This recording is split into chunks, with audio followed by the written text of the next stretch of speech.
Ben bir söz demirəm ki sizə, mən deyirəm ki, İmam Səccaddan bunu öyrənək, bunu istəyək sadəcə. İstəmək də pullandır.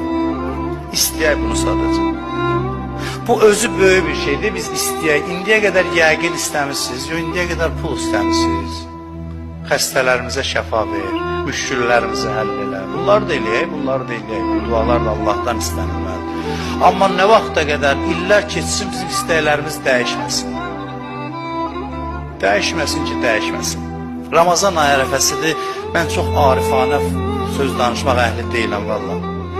Allah da şahiddir, 100 dəfə də bunu şahid gətirirəm. And olsun Allaha deyirəm.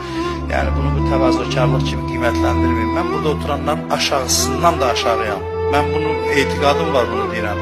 Və mənim işim budur danışmaq. Və mən həmişə hərdən də istəmişəm ki, danışmayayım, çəkilim. Görmüşəm çəkilmək olmur da, bəzən çəkilmək olmaz. Olmur. Qıraqdan elə bir keyf kimi görsənir. Düz deyil, mən naz da eləmirəm. Allah bir minnət qoyur bəndəsinə. Nəsə də sözüm budur ki, ümid edirəm ki, bəlkə bu danışıram, siz eşidirsiniz, gedib nəyəsə əməl eləyərsiniz, mənim əlimdən tutarsınız. Allah'ın da olsun ki, mən xəzalət içində danışmışam indiyə qədər. Mən buradan gedib evdə, xəlvətdə nələr çəkirəm, onu Allah bilir. Allah şahiddir bunu. Yəni çətin məsələdir. Ona görə də mənim burada sizi bir cəsarətlə nəsiyyət edib ağıl qoymaq fikrim yoxdur. Amma İmam Səccada istinad edib bunları deyə bilirəm sizə. Biz indiyəcən istəmişik ki, biz o bir dəfə yəqin istəmişik Allahdan. Biz bilmirik yəqin nədir, yeməlidir, içməlidir, necə şeymiş. Biz bilmirik. Amma biz çox şeylər ki, istəyirik bir şey başa düşürük ki, yəqinlə ona çata bilərik.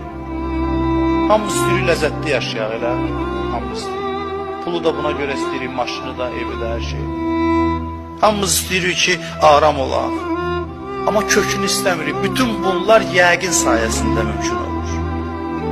Bir şey istəyək ki, hər şey onun içindədir, o da yəqindir. Mənbəsini istəyək. Bitirirəm sözünü yavaş-yavaş. Bitirirəm sözünü. Bir nəfər gənci gördü Peyğəmbər. Gördü ki, nur yağır üzündən. Peyğəmbər də belə adamların yanından biganə ötmürdü. Cavana baxdı, gənc oğlan idi. Keyfə əsbər. Gecəni necə sübh etdi? Keyfə əsbər belə də tərcümə olar ki, oluna bilər ki, hara çatmısan? Hansı səviyyədəsən? Nəyə nail olmuşsan? Belə bir şey. Bu da cəsarətlə cavab.